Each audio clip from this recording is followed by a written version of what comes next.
Bonjour à toutes et à tous. Alors, après la vidéo sur comment communiquer avec les arbres, aujourd'hui, c'est comment communiquer avec les pierres. Pas avec les petits cailloux, non, avec les grandes pierres. Et Waouh! qu'est-ce que ça peut nous apporter? Qu'est-ce que ça peut changer dans notre vie de rencontrer véritablement l'énergie d'une grosse pierre, d'un grand bloc erratique, par exemple? Est-ce que ça peut apporter un bénéfice? Et si oui, c'est quoi le bénéfice? Alors, déjà le premier truc, qu'on a envie de vous dire, la pierre et moi, hem, c'est qu'une pierre, même si elle pèse des tonnes, même si elle pèse, des dizaines de tonnes, du point de vue du monde, du point de vue, des scientifiques et cetera, du point de vue du maître d'école, en fait non, ça non, non, ça pèse rien, une grande pierre. Ça a pas de poids. Hem, si on imagine qu'une pierre, c'est lourd, c'est parce que nous, on est lourd, parce que le monde dans lequel on vit, il est quand même assez lourd. Si tu regardes le téléjournal, ça prend pas beaucoup de temps pour réaliser ça. Hem, du coup, c'est peut-être bien, entre parenthèses, de pas trop regarder le téléjournal. Après, chacun suit, son ressenti. Hem, pour en revenir aux pierres, à l'énergie des pierres, hem, ce qu'il faut lâcher déjà pour pouvoir, entrer dans une communication, dans une, relation, profonde, intense avec une grande pierre. Donc c'est lâcher cet imaginaire, faux qui voudrait faire croire que, les pierres sont lourdes. Non, non, non, elles sont en fait vachement légères parce que, elles portent pas du tout, des mémoires, par exemple. Elles sont pas affectées par les mémoires du passé. C'est pour ça que pour les gens, par exemple, qui ont, hem, par exemple, je sais pas, perdu un être cher ou bien vécu une rupture, douloureuse, une rupture sentimentale et cetera. Ça peut être intéressant d'aller rencontrer l'énergie d'une pierre parce que, hem, bah, la pierre, elle a aucun passé. Elle porte pas le moindre passé. Elle a pas d'image d'elle-même non plus. C'est ça qui est intéressant. C'est que la pierre, elle est vivante, mais elle est pas vivante comme les êtres humains. Elle est vivante d'une autre manière, c'est-à-dire qu'elle a jamais de pensée, elle a jamais eu la moindre pensée, elle en aura sans doute jamais et elle a pas de projection pour le futur, elle a pas des attentes particulières. Elle espère pas arriver à quelque chose dans le futur. Elle se dit pas: «Ça serait bien si je pouvais concrétiser tel ou tel truc». Elle se dit pas non plus, «Ouh là là, si j'arrive pas à payer mes factures à la fin du mois, si j'arrive pas, à réaliser telle ou telle chose, ça va être un problème». Elle vit pas dans un monde où il y a des problèmes, des solutions, des choix, des options. Elle est pas, elle est pas dans le temps, en fait, c'est pour ça qu'elle est légère. Elle est pas dans un instant présent qui serait coincé, par exemple, entre le passé et le futur. Elle est dans un instant présent qui est hors du temps, qui est libre, qui est infiniment léger, qui est spacieux.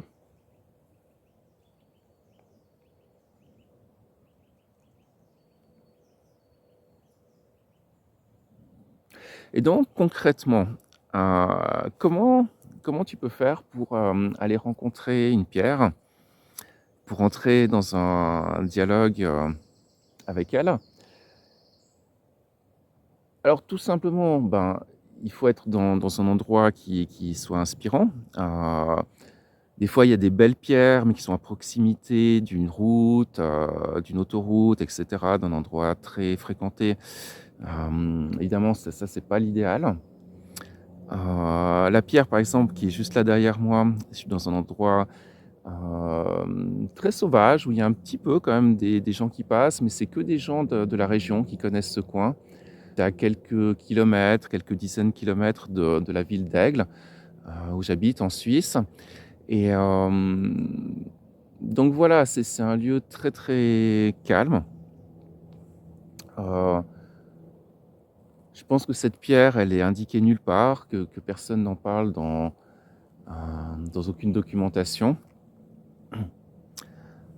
La forêt autour est très inspirante, il y a beaucoup d'oiseaux, beaucoup d'énergie. Je crois que c'était un lieu où les Celtes, faisaient des cérémonies dans cette région, des cérémonies religieuses, des offrandes et cetera. Donc voilà, trouver déjà un lieu qui soit quand même, inspirant.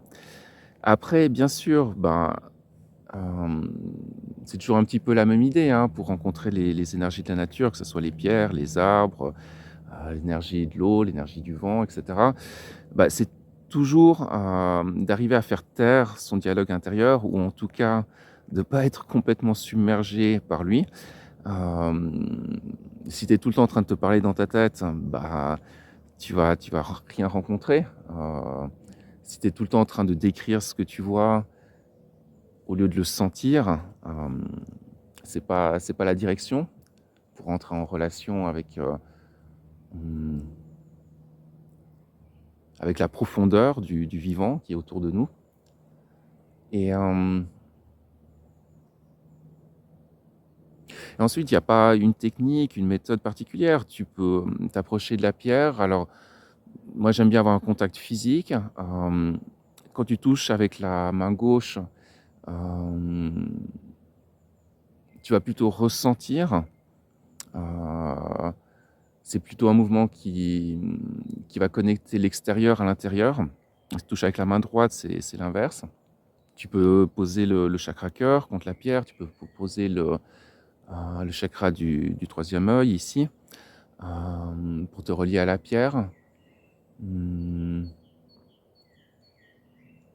et qu'est-ce qui se passe? Bah, ce qui se passe, si tu arrives à être suffisamment dans l'instant présent, dans le ressenti et dans la pure connexion au corps, sans interférence, sans qu'il y ait trop d'interférences au niveau du mental. Après, ben, la pierre, elle te donne sa légèreté, en fait. C'est ça le truc marrant.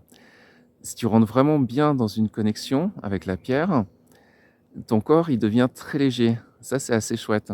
Bon, en général, avant ça, il y a déjà un premier effet chouette, c'est que tu oublies le temps, tu oublies ton passé, tu oublies ton futur. Heu, du coup, tu peux te faire entre guillemets «avoir» parce que voilà, tu peux te dire: «Voilà, je vais rester, 10 minutes, un quart d'heure» et puis tu vas rester, 1 heure ou plus. Parce que le temps, il est différent quand on rentre dans l'énergie de la pierre. Hem, Tu oublies donc l'image de toi-même, tu oublies l'image que les autres ont de toi-même. Ça, c'est quand même vachement chouette. Du coup, bah, toute idée de jugement, de moralité, ça part parce que, des choses telles que le jugement ou, les notions de bien et de mal, de ça devrait être comme ça devrait pas être comme ça, c'est toujours quand on a une image mentale de soi. Quand on a une image mentale de soi-même, on veut défendre, protéger cette image et c'est là en général qu'on devient agressif, qu'on va juger notre entourage, qu'on va juger le monde, qu'on va dire, «Ça devrait pas être comme ça», «C'est un scandale», ce genre de truc. Hem, Dans la connexion avec la pierre, non, heureusement, tout ça, ça part. Il y a une ouverture naturelle qui va se faire toute seule. Mmh et il y a cette détente physique, qui vient assez rapidement au bout de quelques dizaines de secondes ou 1 ou 2 minutes, où la densité du corps disparaît. Nos jambes, en fait, disparaissent. Elles disparaissent pas dans rien, elles disparaissent dans l'espace, elles deviennent de l'espace. Le ventre, le dos, les bras, la tête, ça disparaît, ça se libère. Hem, il y a plus la densité habituelle. Heu, la densité habituelle du corps, la lourdeur habituelle du corps, elle part. Bien sûr, si on a des douleurs ou si on a des soucis physiques, je veux dire, ça part aussi parce qu'on a plus de physique. Voilà. Et quand il y a plus de corps, bah, il y a plus les problèmes, liés au corps. Tous les problèmes liés au corps comme la maladie, la vieillesse, je dirais même la mort, c'est valable tant qu'on a un corps. La pierre, elle va t'apprendre à lâcher ça. Un peu comme les arbres, il y a un côté très très vertical dans l'énergie de la pierre. Elle te relie instantanément au cœur de la terre, au centre de la terre, au centre de Pachamama. Hem, c'est comme un ascenseur ou un tunnel ou un canal, en fait, entre la pierre et le centre de la terre. Quand tu rentres dans la pierre, quand tu t'oublies toi-même et que tu rentres vraiment dans cette énergie, hem, tu deviens la pierre, mais tu deviens aussi ce canal et ce canal, il te relie au centre de la terre qui est le centre de la création, le centre de notre création, du monde dans lequel on évolue et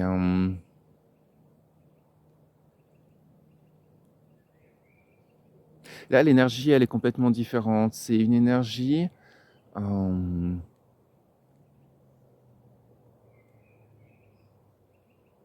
qui est un peu semblable à ce qu'un nouveau-né peut sentir quand il est complètement détendu, abandonné dans les bras de sa mère. Heu, c'est comme un abandon total et c'est pas un abandon, comment dire? De notre personnage habituel. C'est pas, c'est plus profond. C'est ce qu'on est, au niveau le plus petit, le plus essentiel, le plus vulnérable. Et donc il ne s'agit pas d'un lâcher prise entre guillemets «ordinaire», comme on peut l'expérimenter dans différentes situations. Hem, je sais pas si on fait un massage, si on est, très détendu, si on fait une séance de méditation, une séance de yoga, ça apporte un certain lâcher prise, mais c'est un lâcher prise qui concerne plus l'adulte ou le personnage ou le rôle social. Là, cette détente dont on parle maintenant, elle est beaucoup plus profonde, et c'est en quelque sorte l'enfant intérieur qui se détend. C'est en quelque sorte le tout petit enfant, hem, le tout petit enfant, en fait, qui est toujours à l'intérieur de nous, mais que la plupart du temps on sent pas, hem, parce qu'il est en quelque sorte recouvert par le personnage de l'adulte. Hem, donc on n'y fait plus du tout attention. Hem, on vit complètement à la surface, en tout cas pour la plupart, des gens en occident. On est dans nos pensées, on est dans nos préoccupations. On veut essayer d'atteindre, des buts et donc du coup on n'est pas, hem, on sait même pas qu'il est là en fait, cet enfant intérieur, hem, qui est à la fois infiniment fragile mais infiniment beau. Hem Et c'est ça qui peut se détendre, mmh,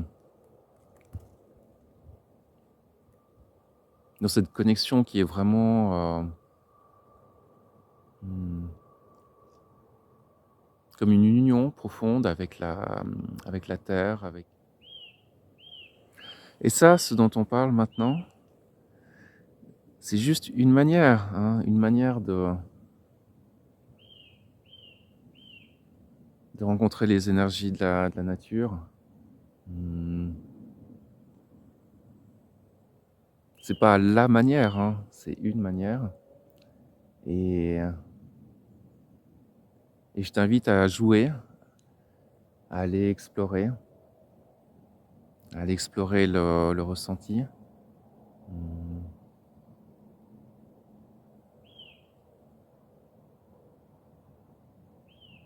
aller explorer qui tu es en allant dans des endroits qui te font en apparence oublier qui tu es. C'est un des paradoxes de la nature. Euh, c'est comme quand on s'oublie, on se retrouve.